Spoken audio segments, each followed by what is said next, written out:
What's up guys, and welcome back to my channel. And if you're new here, then welcome to our little corner of the internet.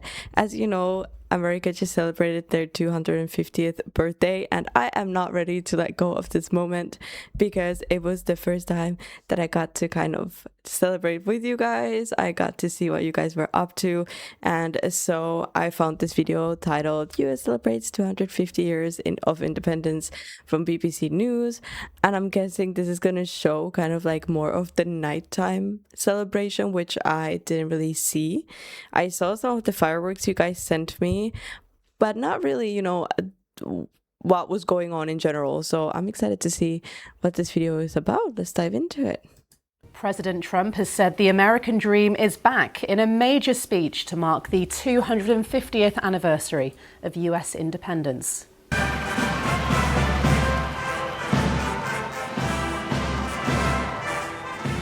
Mr. Trump also warned Americans about the threat from communism and vowed to continue protecting Americans' right to bear arms. His speech was followed by a large fireworks display, which lit up the sky over the national capital. Wow. Okay, yeah, that's massive though. Like a large firework. No, girl, that is like that's crazy. Sky over the national capital. I knew it was going to be cool. The 40-minute fireworks show aims to break a Guinness World Record for the largest display in history, but it's been competing with the weather. Earlier, thousands of people were forced to leave due to an approaching thunderstorm.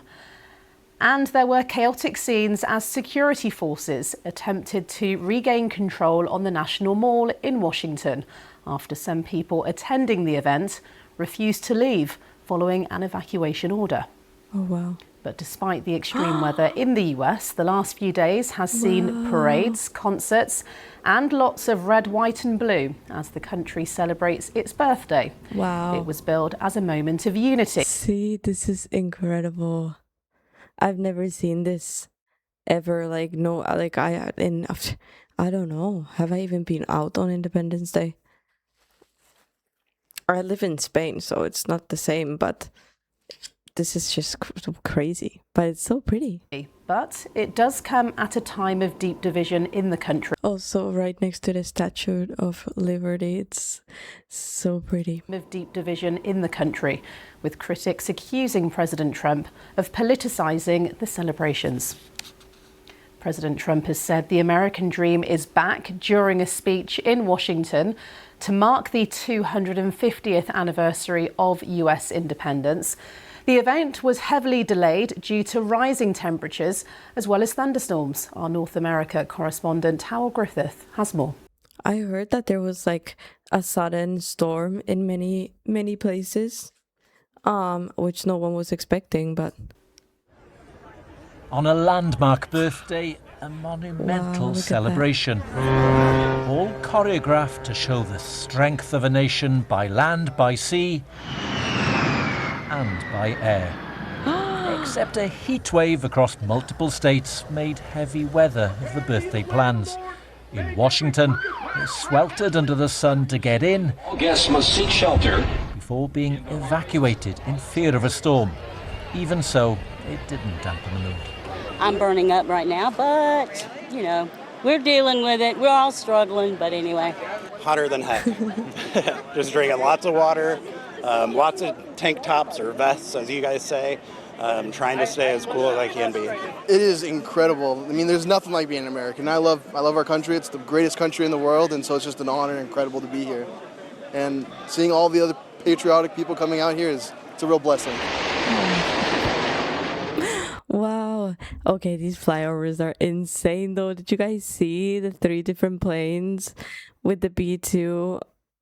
Wow, that's just so cool. The original plans for this big 250th party were largely sidelined by the Trump White House. Its Freedom 250 celebrations are a lot more focused on the president and his view of American supremacy by economic force and military might. When, later than billed, the president eventually took to the stage, these were themes he leant into, while stressing his own place in history. We rebuilt our military in my first term. We used it a little bit in our Actually, I should say third term, but I won't do that because I don't want any controversy. But we use it, and we've had tremendous You just did, sir. success. You look at Venezuela, you look at Iran, we wiped out their military. To follow a president who wants everything to be big and beautiful. I don't get into politics on my channel, okay? You ain't never know what my opinion is. But on a independence speech to say we wiped out, I don't know. I would like to hear your thoughts about that. I don't know. I understand now why people would say like bringing politics in.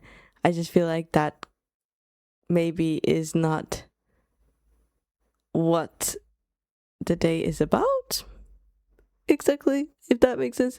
But okay. Something spectacular in scale.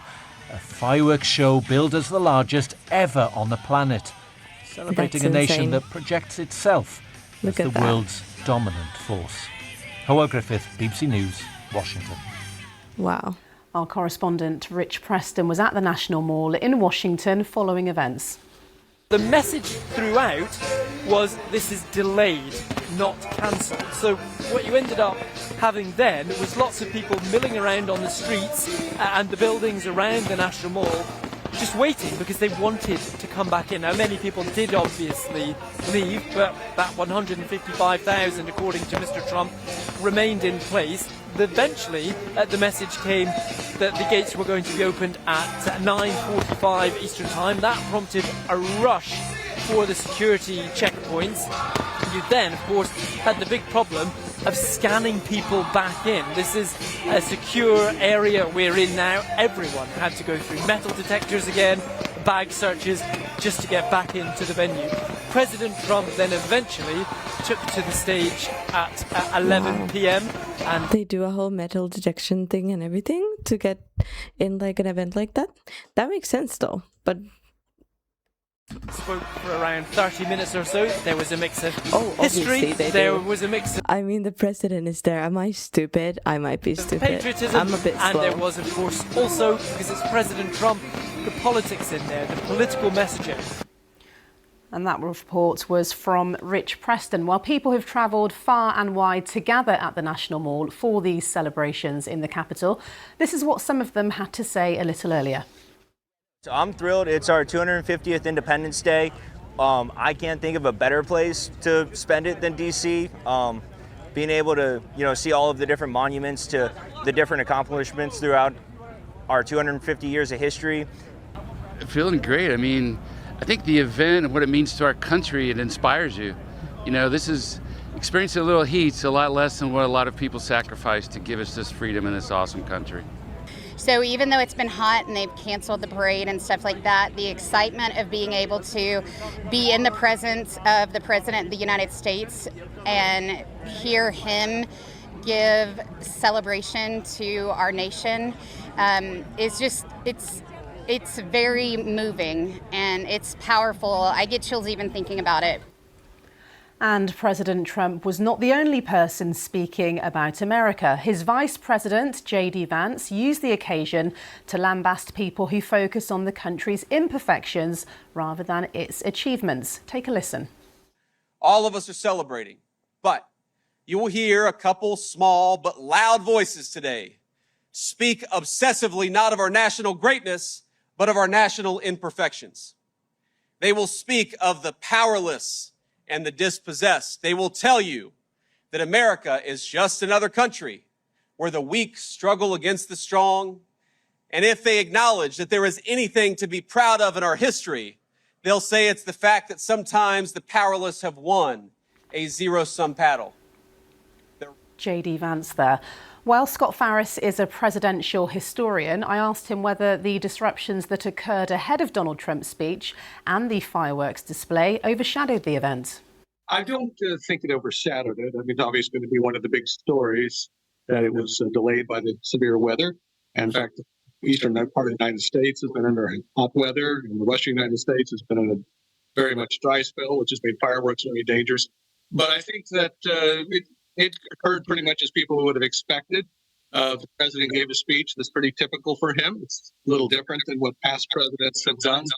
But he always tends to inject some more politics into these speeches, whereas past presidents generally try to use these speeches in terms of unifying Americans, getting them to engage in some introspection, and to recommit themselves to the ideals of the founding of our country.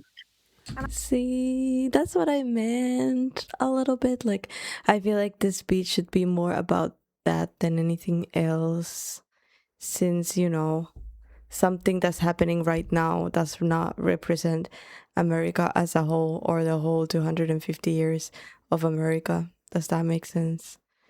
You know? But okay. As you say there, I'm not even American. Why am I complaining? Different approach to what some may have seen previously and what presidents have said about this kind of event. Do you feel then that this united the mood in America or potentially fractured it even more? Well, I think first the most important point to make is that what happens in Washington is only a very small part of our whole celebration of the 4th of July. In large cities and small towns across our country, people had parades, they had fireworks, cookouts, ball games and rodeos, whatever is the tradition in their local location. So this is only a small slice of the 4th. So I don't know that it's going to dramatically impact how Americans feel about the 4th of July. I do think, again, that it was unfortunate he decided to bring in some partisan politics into it. Again, that's not... Also, this is opinionated. You know, maybe not everybody feels the same way as he does. I don't know. Something past presidents did not do. Or maybe obviously everyone doesn't feel the same way that he does. But, you know, just so you guys understand that I get that this is one person speaking. But I don't know that it exacerbated divisions any more than they already exist. And how do you feel that America's 250 legacy lives on once we get to the end of the year? What do you think may change in the future? Well, our next big milestone will be 50 years from now, so who can say exactly what we'll be doing then?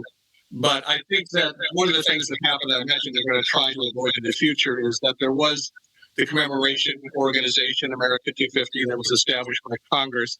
And then President Trump decided to form a competing organization called Freedom 250, which confused the issue of what events were very much bipartisan and which ones were more Trump-oriented.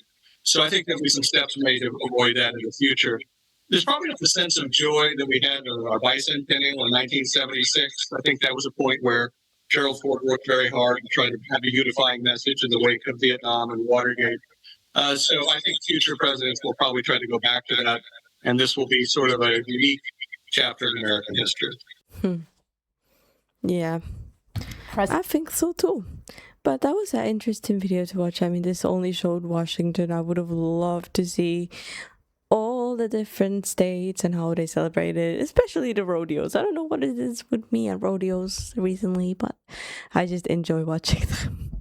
But guys, thank you so much for joining me for this video. I really hope you enjoyed it. Please leave a like and subscribe if you haven't yet, and I'll see you guys in the next video.